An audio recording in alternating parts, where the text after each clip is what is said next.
नमस्कार मित्रांनो, आज तुम्ही पाहू शकता आम्ही झेंडू लागवड केलेली आहे आणि झेंडू लागवड करायच्या आधी आईने मेथी फेकलेली आहे. आता मेथी फेकायचं कारण म्हणजे असं की मेथीच्या पैशातून किमान झेंडूच्या रोपाचा खर्च निघेल अशी आम्ही अपेक्षा करतो.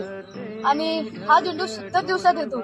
हा झेंडू आता लावला तर 70 दिवसांनी येईल, म्हणजेच गणपतीच्या पिरियडला आणि दसऱ्याच्या पिरियडला येईल. आणि हा झेंडू लावला आहे. आता हे झेंडू लावायचं मागचं कारण म्हणजे असं की आता या वर्षी पण त्या वावरात आम्ही मिरची लावली आहे आणि मागच्या वर्षी पण मिरची लावली होती. तर मिरची लावली आणि खराब झाली, तर म्हणून आम्ही सहज झेंडू लावून दिला आणि झेंडू लावला म्हणून आम्हाला बऱ्यापैकी त्यात प्रॉफिट झालं. तर मग यावर्षी मुद्दामच आम्ही ना एवढं वावर सोडून यामध्ये अधिक झेंडू लावला, कारण की हा झेंडू गणपतीला आणि दसऱ्याला येईल आणि त्याच्यात पण लावायचा आहे तो झेंडू दसऱ्याला आणि दिवाळीला येईल. तर धन्यवाद. व्हिडिओ आवडला असेल तर लाईक करा आणि आमच्या पेजला फॉलो नक्की करा.